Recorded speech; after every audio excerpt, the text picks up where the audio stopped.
Good morning everyone. BEd second year paper है आपका assessment for learning. मैं आपको पढ़ा रही थी आवर्ती वितरण। आवर्ती वितरण में मैंने आपको बताया था कि आवर्ती वितरण में अपन मध्य बिंदु किस तरीके से याद करते हैं और मध्य बिंदु याद करने के लिए सम संख्या और विषम संख्या का किस तरीके से प्रयोग किया जाता है।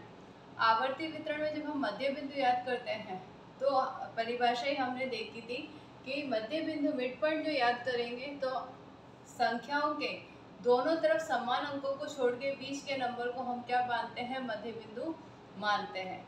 अब सपोज मान लो अगर आवर्ती वितरण में सम संख्याएं हैं तो उन सम संख्याओं में हम मध्य बिंदु किस तरीके से निकालेंगे। सम संख्याओं में तो बहुत इजी होता है कि हम इस तरफ से नंबर छोड़ देंगे और इस तरफ से नंबर छोड़ देंगे तो जो इक्वली बीच में एक नंबर बचेगा उसको हम क्या कर देंगे, मिड पॉइंट या मध्य बिंदु कह देंगे। इसी तरीके से अगर विषम संख्याएं हो, सपोज मान लो वर्गांतर की अगर विषम संख्या हो तो उस टाइम पे किस तरीके से करेंगे। उस टाइम पे हम करेंगे कि क्या करेंगे, मिड पॉइंट निकाल देंगे। सपोज मान लो जैसे मैंने बताया था 60, 61, 62, 63, 64 और 65 विषम संख्या है, नहीं सॉरी ये तो सम हो गई, और 66। अब इस तरीके से अगर सपोज मान लो ये दे रखा है तो इसमें क्या हो जाएगा, यहाँ से अपन ने 3 छोड़ दिए, यहाँ से 3 छोड़ दिए, लेकिन यहाँ से तो क्या बच जाएगा, 63 बन जाएगा। तो ये तो सम संख्या हो जाएगी। और इसकी जगह ही अगर विषम संख्याएं होंगी, एक संख्या और ज़्यादा हो जाती है, यहाँ से ये हटा दो और एक संख्या और ज़्यादा अपन विषम संख्या है ये। अब विषम संख्याओं में जब हम लेते हैं तो किस तरीके से लेंगे, 2 से हमने 3 यहाँ से छोड़ दिए, 3 यहाँ से छोड़ दिए, अब यहाँ से 2 छोड़ दिए तो इन 2 के बीच का जो नंबर होएगा उसमें से हमें क्या निकालना पड़ेगा, मिड पॉइंट निकालना पड़ेगा। तो यहाँ से हम क्या लेंगे, 62.5। तो इस तरीके से मैंने आपको बताया था कि आवर्ती वितरण को हम इस तरीके से मिड पॉइंट निकालते हैं और दो स्थितियाँ होती हैं मिड पॉइंट निकालने की, एक सम संख्याओं के आधार पर, एक विषम संख्याओं के आधार पर। आज हम पढ़ेंगे आवर्ती वितरण के लाभ कि आवर्ती वितरण के लाभ कौन कौन से होते हैं। पहला आवर्ती वितरण का लाभ है अव्यवस्थित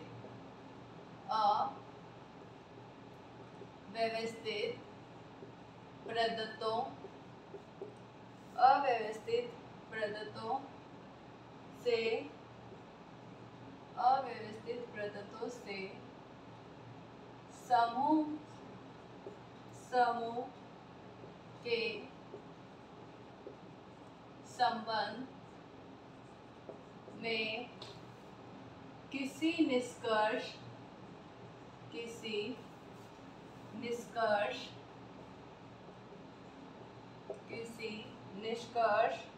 पर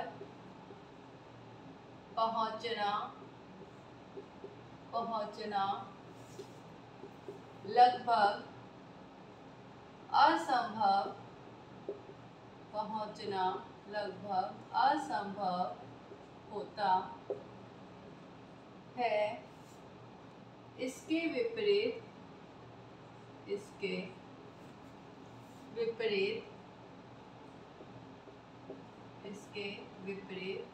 जब इन्हीं अव्यवस्थित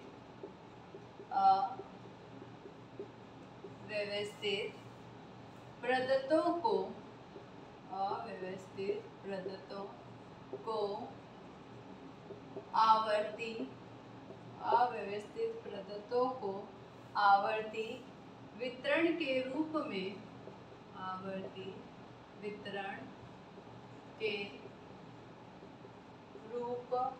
में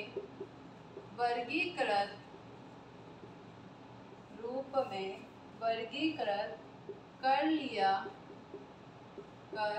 लिया जाता है, तब वे समूह के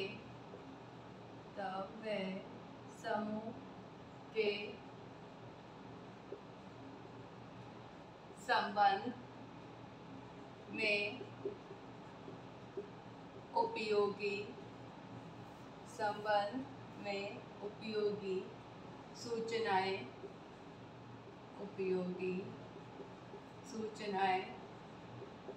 प्रदान करते प्रदान करते हैं। आवर्ती वितरण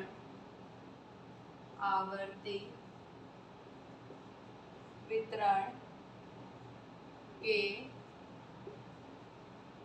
अवलोकन से अवलोकनकर्ता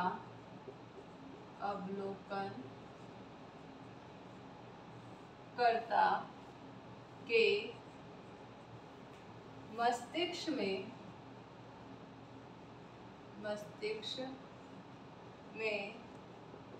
एक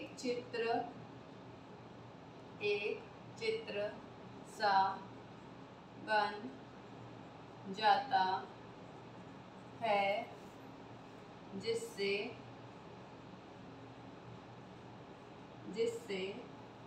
कुछ सार्थक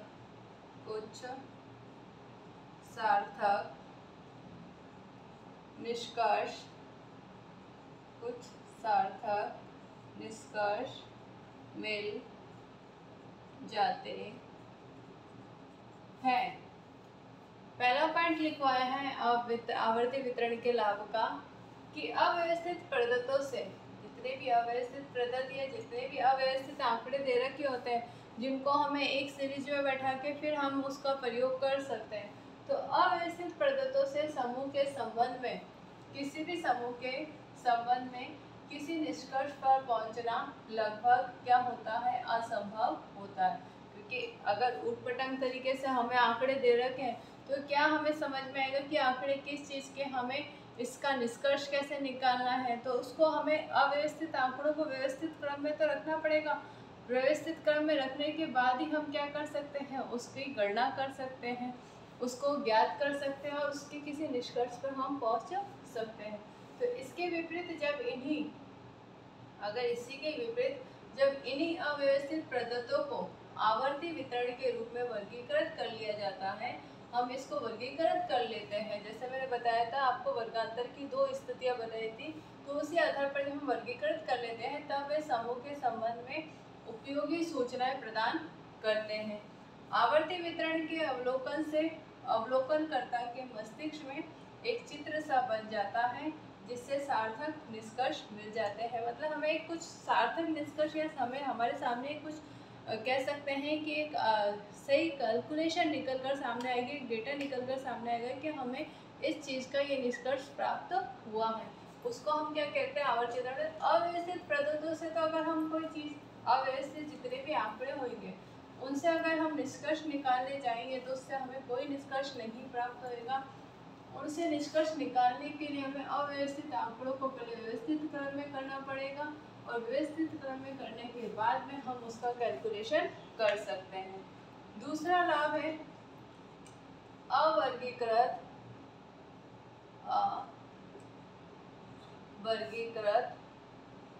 प्रदत्तों को रेखाचित्र के द्वारा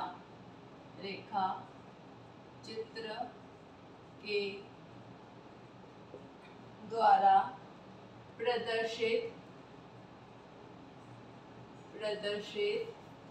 नहीं किया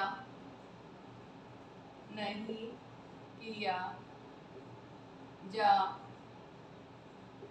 सकता, प्रदर्शित नहीं किया जा सकता है, जबकि वर्गीकृत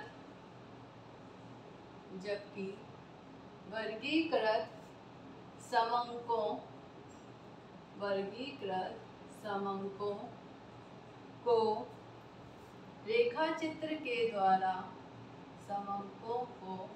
रेखाचित्र के द्वारा प्रदर्शित किया जा सकता है। रेखाचित्र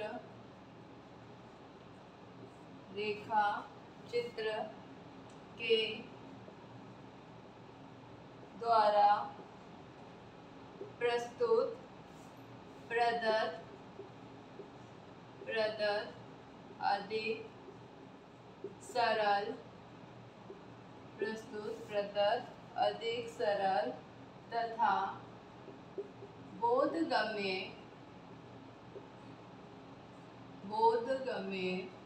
होते हैं।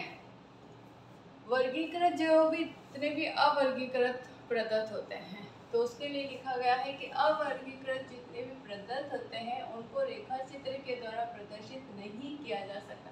भाई रेखा चित्र बनेगा कैसे? जब हम ग्राफ बनाते हैं तो हमारे सामने एक निश्चित पैमाने होते हैं, निश्चित हम ये कह सकते हैं कि हम उसको मापनी को नाप कर बना सकते हैं। तो हमारे सामने कुछ आंकड़े एक सही तरीके से प्रदर्शित किए हुए होते हैं, उससे हम रेखा चित्र या ग्राफ बना सकते हैं। अब सपोज मान लो हमें जनसंख्या ही बतानी है, हमें भारत देश की जनसंख्या बतानी, अलग अलग राज्यों की जनसंख्या बतानी। अब हमारे पास में आंकड़े निश्चित हैं, इस तरीके से मैं लिख देती हूँ, भारत के राज्यों की जनसंख्या। ठीक है, अब भारत के राज्यों की जनसंख्या में राजस्थान 45 समथिंग लिख देती हूँ, 45.5 लाख। ठीक, फिर मध्य प्रदेश 39.7 लाख। फिर मैं एक जस्ट फॉर एग्जांपल बता रही हूँ, त्रिपुरा 25.8 लाख। ये राज्यों के क्या दे रखे, जनसंख्या दे रखे। हमने एक रेखा चित्र बनाया, हमने रेखा चित्र को इस तरीके से खींच लिया कि हम इस तरीके से बता रहे हैं कि सबसे ज़्यादा किसकी है, राजस्थान की है। तो हमने एक इस तरीके से रेखा चित्र को खींच लिया, सबसे ज़्यादा बता दी, यहाँ ऊपर लिख दिया हमने राजस्थान, ये हमने लिख दी 45.5। फिर हमने इसी के साथ में दूसरी बताई, कितनी बताई, 39.7। इसके ऊपर हमने लिख दिया मध्य प्रदेश, और यहाँ हमने लिख दिया 39.7।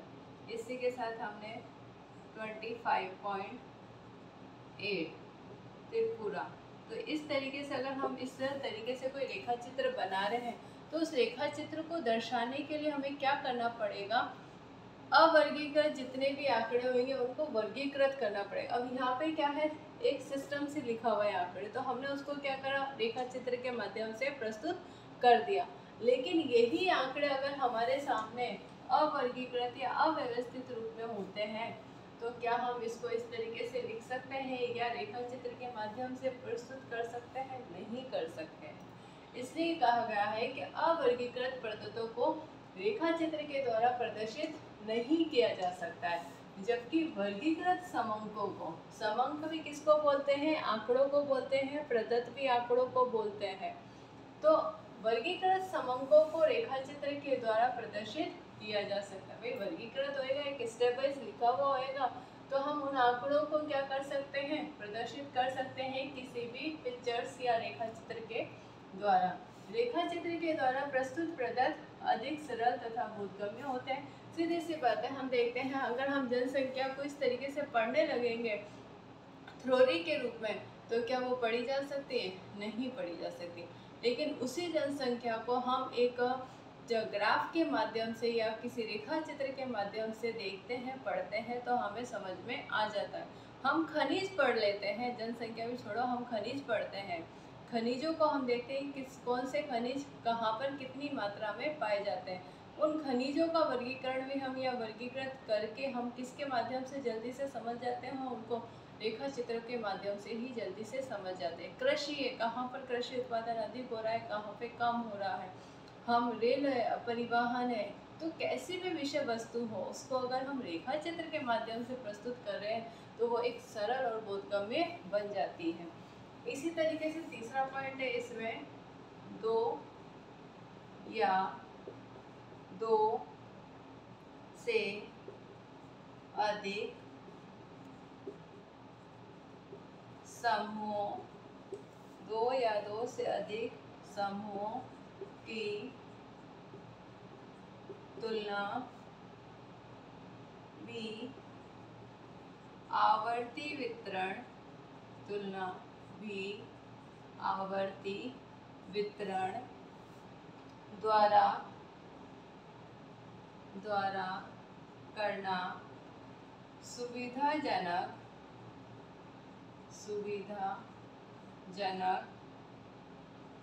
होता है। फोर्थ है विभिन्न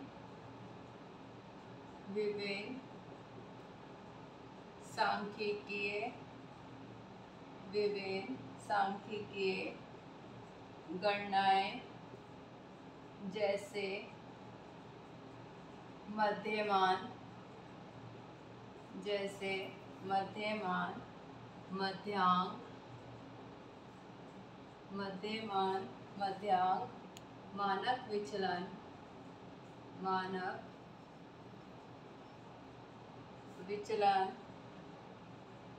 सहसंबंध,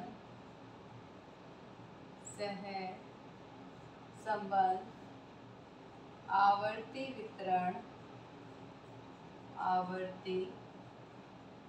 वितरण बराबर करनी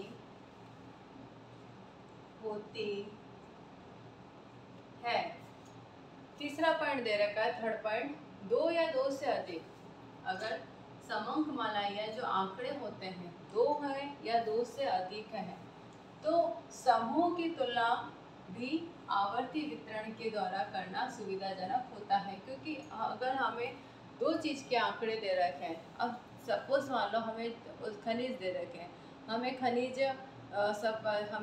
खनिज के जो आंकड़े दे रखे हैं 3 राज्यों के दे रखे हैं, जब 3 राज्यों के हमें आंकड़े दे रखे हैं खनिजों के, तो क्या हमें उसको किस तरीके से करेंगे, तो आवर्ती वितरण के द्वारा ही हम तीनों राज्यों के आंकड़ों को या समंकों को हम आसानी से वर्गीकृत करते हुए उसका हम निष्कर्ष निकाल सकते हैं।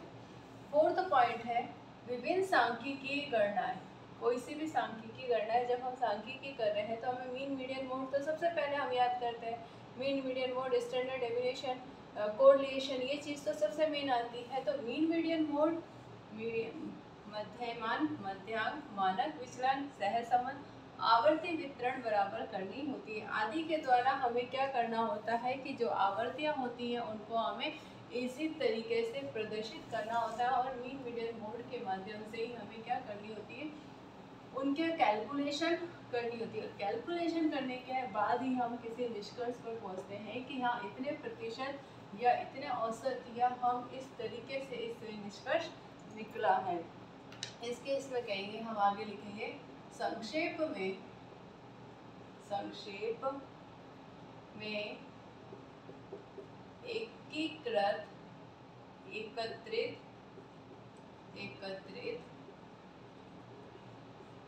प्रदत्तों को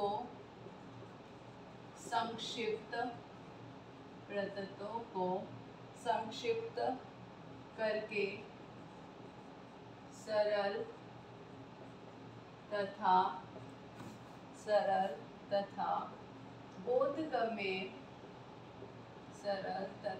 बोधगम्य बनाने के लिए उन्हें वर्गीकृत करके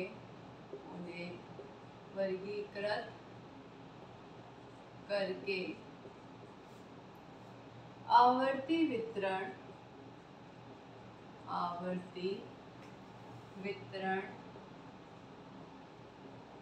की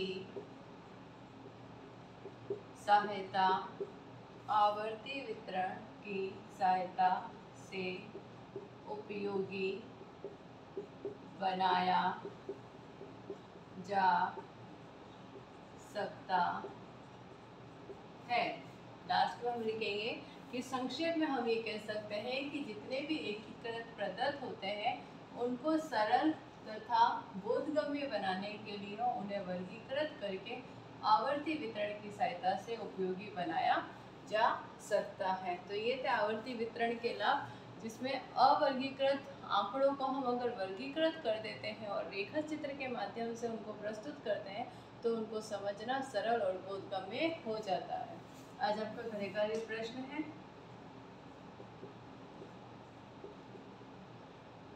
आवर्ती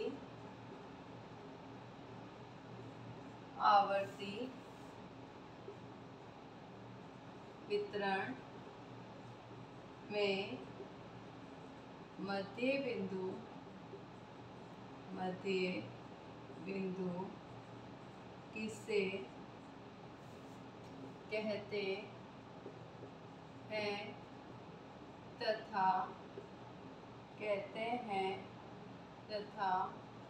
आवर्ती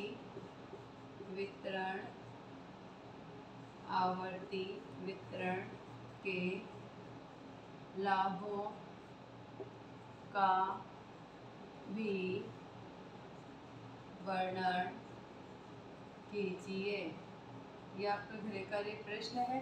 तब तक के लिए आप घर पे रहें, सुरक्षित रहें। जब भी घर से बाहर जाएं मास्क लगा के जाएं और सोशल डिस्टेंसिंग का पालन करें।